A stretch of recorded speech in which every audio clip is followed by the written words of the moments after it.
Hola muchachos. Hola, Rab, Sí, ¿me están escuchando? sí, Shabbatov. Sí, Rap. Bueno, ok. Vamos a dar una clase entonces un poco más corta. ¿Qué va a ser? Pero lo que sea, quería hablar específicamente del pecado que aparece en la parashá, el pecado del becerro de oro. El becerro, ok.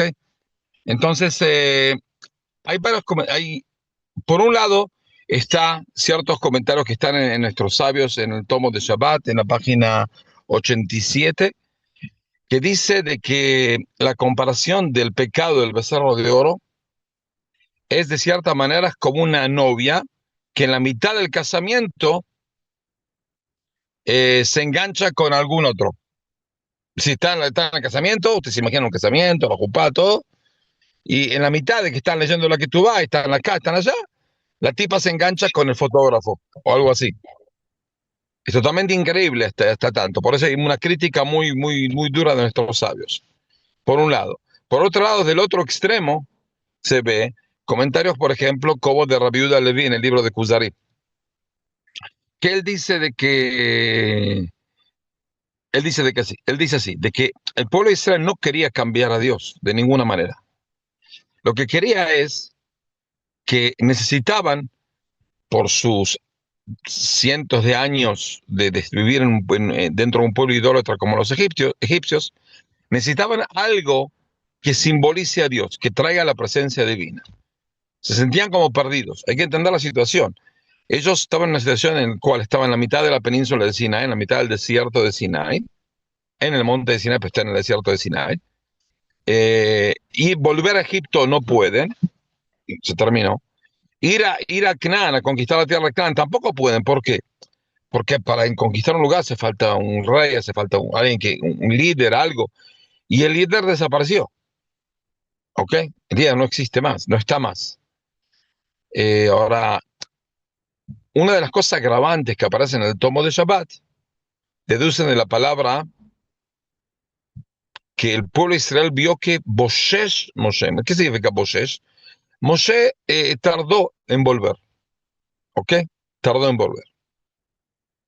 Pero dicen nuestros padres, nuestros sabios, ¿por qué usó Hashem la palabra Boshesh?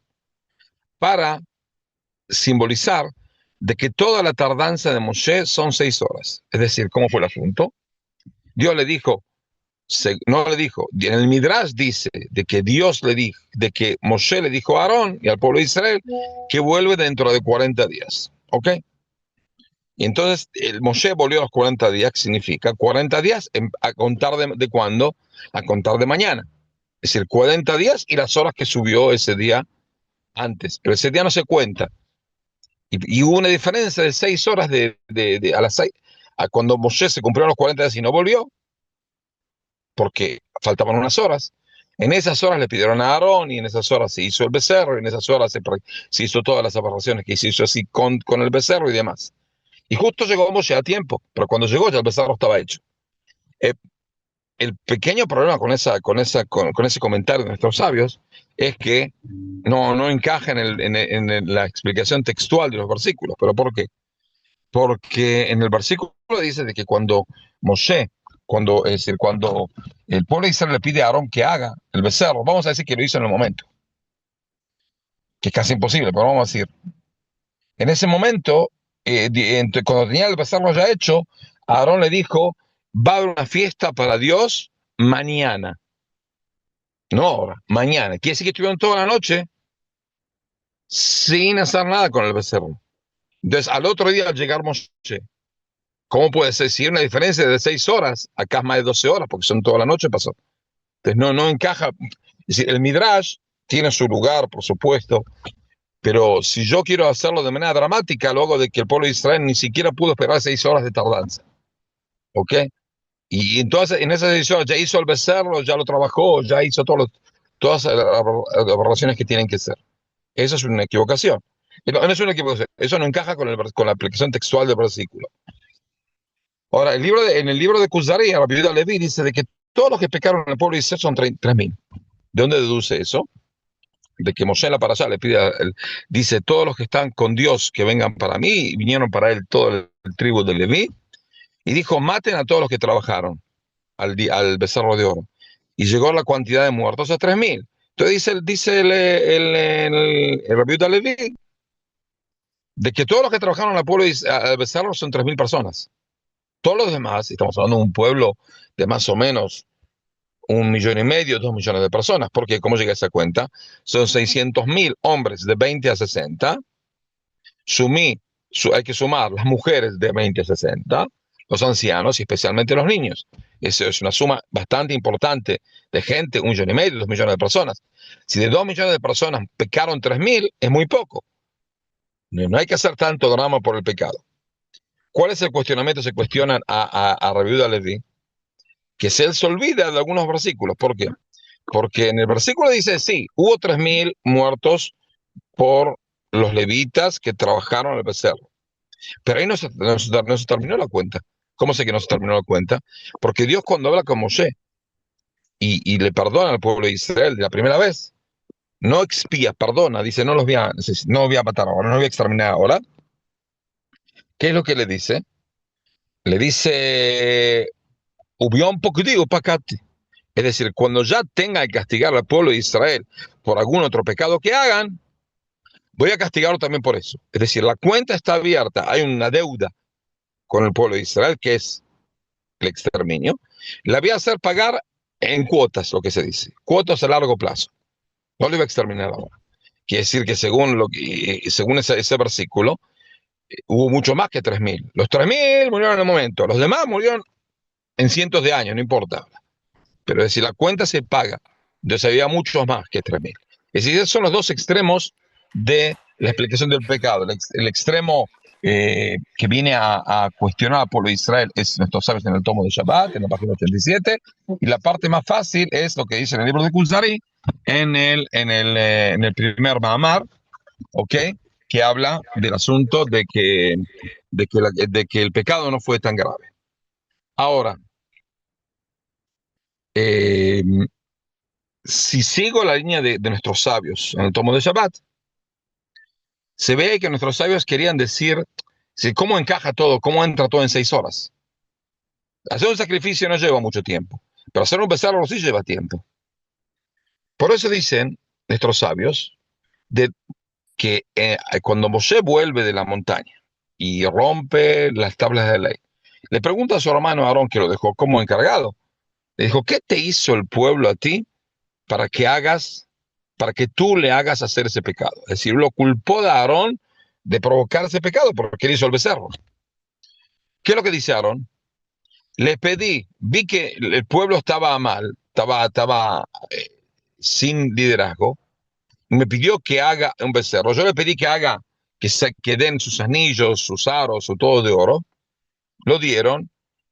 Y dice el versículo de que Aarón le dijo a Moshe, y salió ese becerro, salió. Entonces los sabios, ¿cómo salió? Sí, él fundió todo el oro, se fundó en una especie de lugar, funde el oro de los metales, en un horno, y salió solo el becerro de oro, salió solo. Y no sabes cómo puede ser que salga solo un becerro de oro. Te dice de que había una especie de talismán que tenía un tal Mijá, que lo tiró en esa fundición de oro y salió solo, porque el talismán decía que salga el toro. Ese talismán lo usaron para sacar la tumba de Yosef del Nilo, porque nadie sabía dónde estaba. Entonces tiraron ese talismán y salió la tumba. Entonces, ¿por qué toro es Yosef? Porque en la bendición de Jacob aparece la bendición de toro. Bejor lloró a darlo. Mi primogénito toro. Así lo bendice Jacob. Como sea, sale de ese cerro de oro. Ahora, el asunto es si esa idea de nuestros sabios es la única idea que existe de nuestros sabios. Como saben, hay muchos sabios y hay ideas distintas en sabios distintos, en épocas distintas, personales distintas. No todos los sabios aceptaron esa explicación, que se deduce otra vez de la palabra, salió el becerro. ¿Cómo salió el becerro? Tú lo hiciste el becerro. porque en el tomo de Megila, en el tomo de Megila, hay una discusión. Ustedes saben de que gran parte del pueblo de Israel en el segundo templo no sabía hebreo, no hablaba el hebreo de manera correcta y no hablaba, en las cosas diarias no se hablaba de hebreo. Entonces, ¿qué hacían para que la gente entienda Torah? Porque el asunto de la Torah no es nada más leerla, sino también entenderla. Entonces, si uno va al templo, lee la Torah y entiende una palabra de cada 10, no sirve para nada. Entonces, ¿qué se hacía? Se traducía la Torah. ¿Cómo se traducía la Torah? A través de la traducción era antes de Onkelos, y después cuando Onkelos hizo su traducción, se usó la traducción de Onkelos. Entonces se leía un versículo, se lo traducía en arameo. Se leía un versículo, se traducía en arameo. El arameo era lo que se llama la lengua franca, la lengua más esparcida en el Medio Oriente, que todos hablaban. Entonces se traducía la Torah al arameo. Entonces hay una discusión, nuestros sabios preguntan si lo que hizo Aarón, es decir, el becerro de oro que dice específicamente en el versículo que Aarón lo hizo, es decir, hay un versículo que dice que Aarón lo hizo, y hay otro versículo que Aarón trata de excusarse con Moshe y dijo salió, y se puede entender, salió solo. Entonces dice así, se traduce lo que dijo, lo que está escrito en el versículo que lo hizo Aarón. Entonces la llamada pregunta, ¿y por qué no traducirlo? Y sí, porque está haciendo pasar vergüenza aquí en Aarón, que parece como que él le provocó el pecado. La conclusión de la Gemara en el tomo de Megilá es, sí, se traduce, que se traduzca. ¿Por qué se traduzca? Porque si no se traduce el versículo y la gente no sabe que Aarón lo hizo, y sin embargo sí se traduce el versículo que dice de que salió el becerro solo, la gente va a pensar de que el becerro de oro o cualquier otra cosa que tiene que ver con magia y cosas de impureza existen. ¿Por qué? Porque al final salió solo. Y no existen porque todo es de Dios. Si toda la creación es Dios, también el becerro de oro es Dios, cada molécula de oro es de Dios. Entonces, eh, eh, tiene que traducir, ¿para qué? Para que la gente entienda de que no salió solo, no es un talismán, no es esta cosa, no, no, lo hizo él con sus manos. Él pecó. ¿Y cómo es decir, los sabios, cuando uno dice, esto, hay que explicar la Torah según el Midrash, está bien, pero hay que explicar todos los Midrash. El Midrash que dice que Aarón pecó, y Midrash que dice de que Aarón no pecó, sino más o menos se equivocó en algo y pasó lo que pasó. Es decir, no estuvo consciente de lo que podía haber pasado y al final pasó. Se le salió de las manos. Entonces, eso es lo que hay que ver cuando uno estudia el Midrash. Hay que saber qué Midrash estudiar, porque o que estudias todos o no estudias ninguno. No hay ningún problema, pero no hay que leer el Midrash que más me conviene. Ahora, en la misma, Moshe Rabbeinu, en el libro de Dvarim, en la primera parasha, él como que escribe de vuelta la Torah. ¿Qué significa escribe de vuelta la Torah? Cuenta cosas que no están contadas en otros lados, según su punto de ver. Es muy importante, porque ahí cuando llegó a hablar de el pecado de las tablas de la ley, y que Dios se enfadó con él por el asunto de los espías y no pudo entrar en la tierra de Israel, dice así, Gam Be'aron y Tanaf Adonai me'od lashmido. También contra mi hermano Aarón, Dios se enfadó tanto que le decretó el exterminio. Dice nuestro sabio, ¿qué significa el exterminio? ¿Cómo una persona se extermina? Cuando no tiene simiente.